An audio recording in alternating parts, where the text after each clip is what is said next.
Alhamdulillah. Alhamdulillahilladzi khalaqal mauta wal hayata liyabluwakum ayyukum ahsanu amala. Asyhadu an la ilaha illallah wahdahu la syarikalah wa asyhadu anna sayyidana Muhammadan abduhu wa rasuluh la nabiyya ba'dah. Allahumma sholli wa sallim ala sayyidina Muhammad ibni Abdillah wa ala alihi wa ashabihi wa dzurriyyatihi wa man tabi'ahum bi ihsanin ila yaumil qiyamah. Amma ba'd. Fa ya ayyuhal khadirun ittaqullaha haqqa tuqatih wa la tamutunna illa wa antum muslimun. Wa qala ta'ala fi kitabil karim, a'udzu billahi minasyaitonir rajim, bismillahirrahmanirrahim. Ya ayyuhalladzina amanu wa qulu qawlan sadida yuslih lakum a'malakum wa yaghfir lakum dzunubakum wa may yuti'illaha wa rasulahu faqad faza fawzan 'azima. Shadaqallahul 'azim. Hadirin jamaah sholat Jumat rahimakumullah.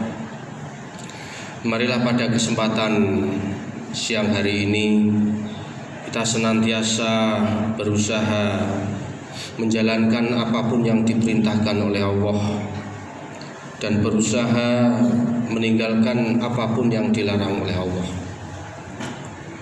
Sholawat dan salam semoga tercurahkan kepada Guru yang mulia Baginda Rasul Muhammad SAW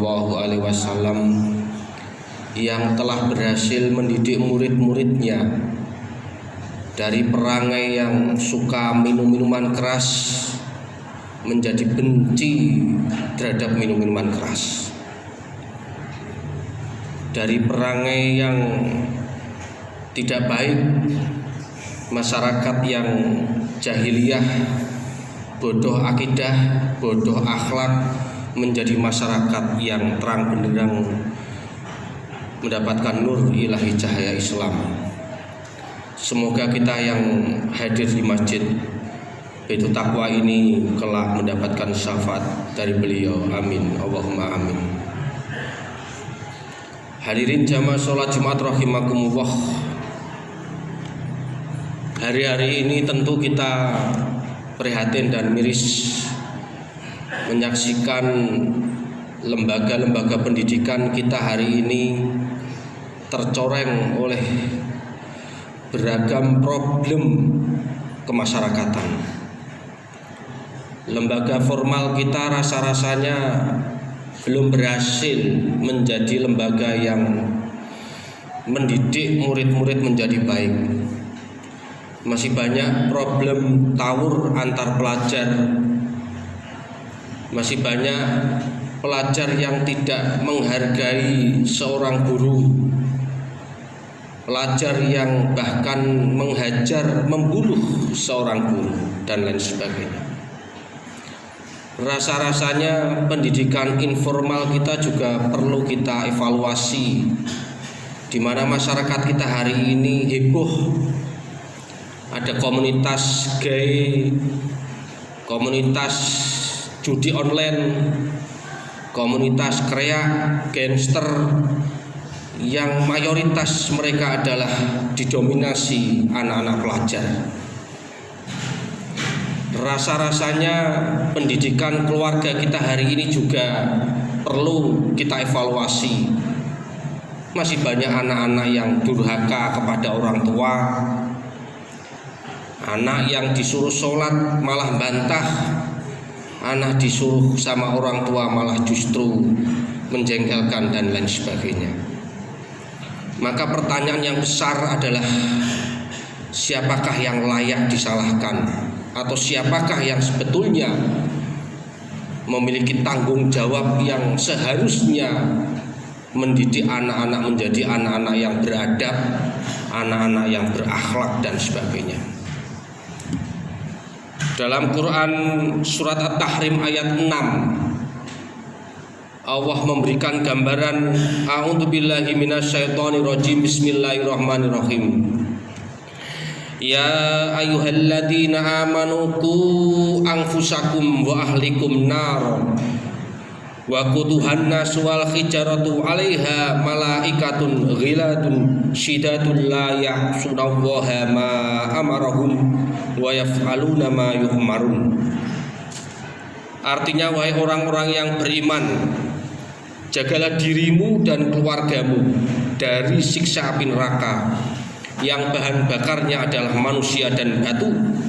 Penjaganya adalah malaikat-malaikat yang kasar dan keras. Mereka tidak durhaka kepada Allah terhadap apa yang Dia perintahkan kepadanya dan selalu mengerjakan apa yang diperintahkan. Ayat ini tentu mafhum dan maklum bahwa keluarga yang disuruh menjaga oleh Allah bukanlah lembaga sekolah formal, bukanlah masyarakat, bukanlah siapapun, yang justru yang oleh Allah perintahkan untuk menjaga anak-anak kita dari perilaku problem masyarakat yang khotib sebutkan di atas adalah kedua orang tua. Dan lebih khusus lagi adalah seorang ayah. Seakan-akan ayat itu menandaskan bahwa wahai ayah, jagalah anak-anakmu dari problem-problem yang ada dalam dirinya. Jagalah anakmu dari suka minum-minuman keras. Jagalah anakmu dari main judi online dan seterusnya. Maka tanggung jawab amanah yang semestinya diberikan Allah bukan kepada sekolah-sekolah, bukan kepada kampus-kampus, tetapi tanggung jawab mendidik anak yang pertama dan utama adalah dipikulkan kepada kita selaku ayah bagi anak-anak kita. Hadirin jamaah sholat Jumat rahimakumullah. Sehingga kalau kita mau berbalik logikanya adalah ketika masih banyak pelajar yang tawuran, ketika masih banyak anak-anak masuk dalam komunitas kreak gangster, ketika masih banyak anak-anak yang suka mabuk-mabukan, maka yang terjadi adalah kegagalan kita selaku ayah dalam memberikan pendidikan yang terbaik kepada anak-anak kita. Hadirin jamaah sholat Jumat rahimakumullah. Sahabat Ali bin Abi Thalib pernah memberikan sebuah tahapan atau metode dalam mendidik anak-anak. Ada 3 tahapan yang semestinya kita tiru dalam mendidik seorang anak. Tahapan pertama adalah ketika anak usia 0 sampai 7 tahun, maka anak-anak itu, kata sahabat Ali, perlakukanlah dia seperti raja di rumah kita. Berikan apa yang dia minta. Berikan lemah lembut, kasih sayang, tanpa kita harus membentaknya dan bermain kasar kepadanya.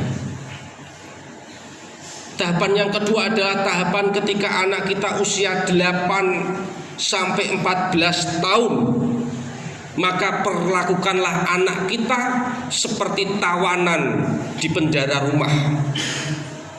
Suka tidak suka, mau tidak mau, rela tidak rela, anak kita ketika kita suruh untuk sholat, maka perlakukan dia seperti tawanan.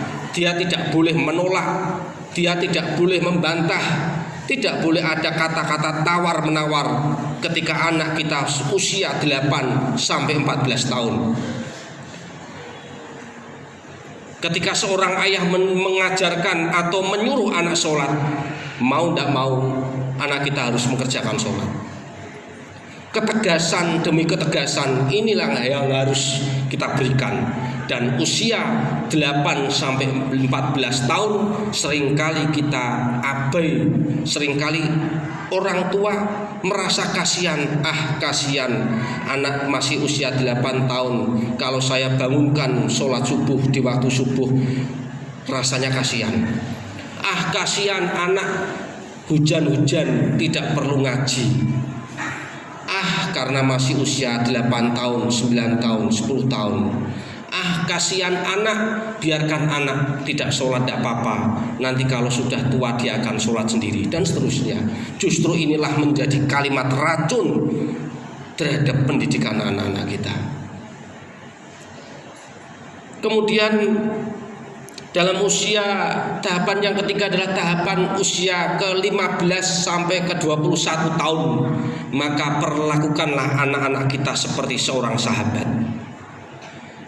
Sharing, musyawarah, bertukar pikiran. Kenapa ayahmu harus mengerjakan ini kamu nak? Mengapa kamu harus berpuasa Ramadan nak?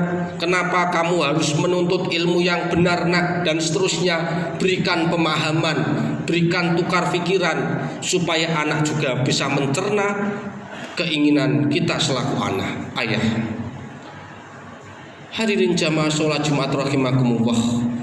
Maka penting sekali pendidikan agama yang harus kita berikan kepada anak-anak kita. Meskipun begitu perlu ada catatan, yaitu sebagaimana Allah sudah mengingatkan, walaisad dzakaru kal unsa, tidaklah sama antara anak laki-laki dan anak perempuan. Sehingga kalau kita mau jujur mengikuti Quran sebagai panduan kita berikan pendidikan yang berbeda kepada anak laki-laki seperti apa, pendidikan yang berbeda kepada anak-anak perempuan yang seperti apa. Semestinya idealnya seperti itu.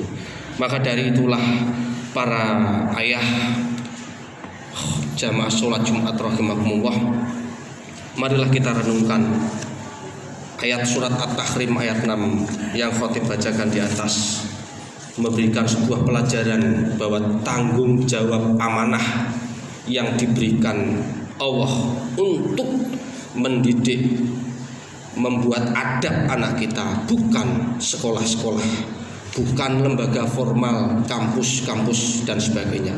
Justru Allah berikan tanggung jawab amanah yang besar terhadap anak-anak kita adalah di atas pundak kita selaku ayah. Mudah-mudahan Allah Subhanahu wa Ta'ala memberikan kemudahan kita selaku ayah untuk bisa mendidik, membesarkan, supaya anak-anak kita bukan menjadi sebuah problem. Sebagaimana dalam Islam bahwa anak itu adalah investasi, anak bukan beban. Karena hari ini banyak masyarakat kita yang mengatakan bahwa semakin banyak anak maka semakin banyak beban. Justru Islam mengajarkan bahwa semakin banyak anak justru semakin banyak investasi yang akan kita dapat. Barakallahu li wa lakum fil Qur'anil azim wa nafa'ani wa iyyakum bima fihi minal ayati wa dzikril hakim wa qurbi fil arham wa anta khairur rahimin. Allahumma salli wa sallim wa zid wa an'im wa tafadhal wa barik bi jalalika wa kamalika ala jami'i ibadik wa asrafi ibadika sayyidina rabbi wal ajam wa imami taibata wal kharam sayyidina wa maulana Muhammad wa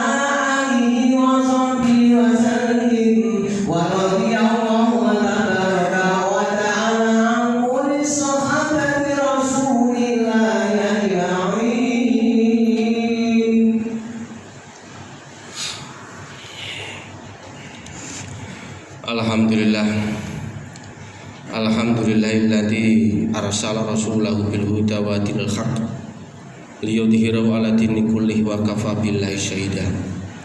Asyhadu an la ilaha illallah al malikul haqqul mubin wa asyhadu anna sayyidina Muhammadan abduhu wa rasuluh shadiqul wa'dil amin. Allahumma shalli wa sallim ala sayyidina Muhammad wa ala alihi wa ashabihi wa dzurriyyatihi wa man tabi'ahu bi ihsanin ila yaumiddin, amma ba'd. Fa ya ayyuhal hadirun ittaqullaha la'allakum tuflihun. Wa qala ta'ala fi kitabil karim A'udzubillahi minasyaitonirrajim. Bismillahirrahmanirrahim. Innallaha wa malaikatahu yusholluna 'alan nabi. Ya ayyuhalladzina amanu shollu 'alaihi wa sallimu taslima. Bi rahmatika ya arhamar rahimin. Allahumma ighfir lil muslimina wal muslimat wal mu'minina wal mu'minat al ahya'i minhum wal amwat. Innaka ala kulli syai'in qadir. Rabbana dzalamna anfusana wa illam taghfir lana wa tarhamna lanakunanna minal khasirin. Rabbana la tuzigh qulubana ba'da idh hadaitana wa hab lana min ladunka rahmah innaka antal wahhab. Rabbana hab lana min azwajina wa dzurriyyatina qurrata a'yun waj'alna lil muttaqina imama. Allahumma inna nas'aluka ilman nafi'a wa amal mutaqabbala wa rizqan halalan thayyiban. Allahumma inna nas'aluka husnal khatimah wa na'udzubika min su'il khatimah. Rabbana atina fid dunya hasanah wa fil akhirati hasanah wa qina adzabannar. Subhana rabbika rabbil izzati amma yasifun wa salamun alal mursalin walhamdulillahi rabbil alamin. Ibadah